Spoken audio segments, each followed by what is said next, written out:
Hello అండి. ఇదైతే మా ఇంట్లో వినాయకుడిని నిల్చోబెట్టాం కదా, వినాయక చవితి రోజు. ఇది 4th డే వ్లాగ్ అండి.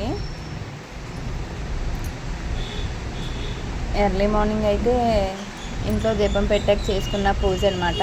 ఈరోజు 4th డే కదా, వినాయక చవితి పోయి 4th డే రోజు పూజ అండి. రిమైనింగ్ 3 days పూజ అనేది మెయిన్ ఛానల్ అయితే Neetu Rishi fashions and vlogs ఉంది కదా, అందులో అయితే టెలికాస్ట్ అవుతుందండి.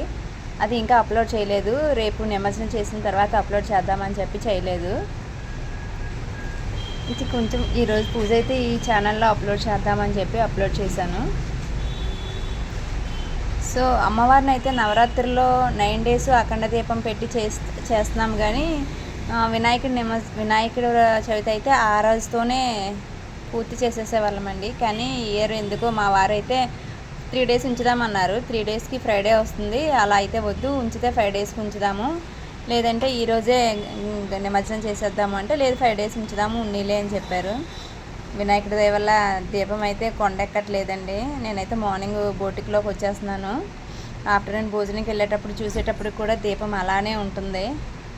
నైట్ టైం కూడా ఏ కొండెక్కడం గట్టా ఏమి లేదు, బాగానే ఉంది. ఈరోజు అయితే 4th డే.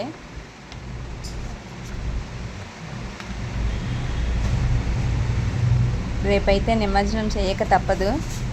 బట్ విగ్రహాన్ని అయితే నిమజ్జనం చేస్తున్నాం, కానీ ప్రత్యక్షంగా అయితే మాతోనే ఉన్నట్టుగానే ఉంది.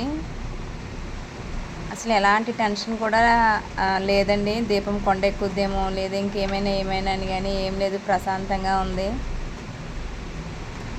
ఎర్లీ మార్నింగ్ అయితే పూజ చేసి వచ్చేస్తున్నాను. మళ్ళీ ఈవినింగ్ వెళ్ళేటప్పటికి 9 ఇలా అవుతుంది. బోటిక్లో నుంచి వెళ్ళేటప్పటికి అప్పుడు మళ్ళీ దీపం పెట్టుకుంటున్నాను.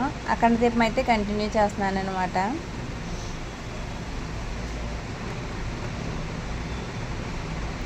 సో ఒక్క షార్ట్ కూడా ఈ ఛానల్లో, డిజైన్ ఛానల్లో పెట్టలేదని చెప్పి అప్లోడ్ చేస్తున్నానండి.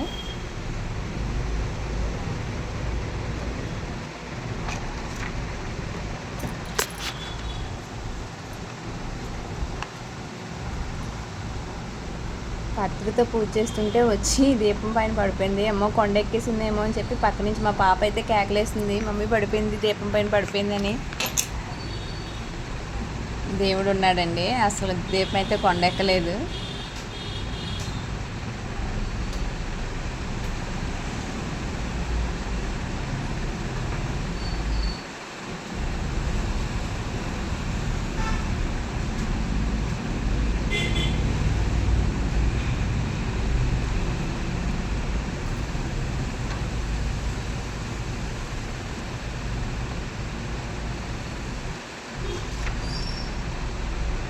సో ప్లీజ్ సబ్స్క్రైబ్ అండి. ఆర్డర్ టు ఎంబ్రాయిడరీ అండ్ మగ్గం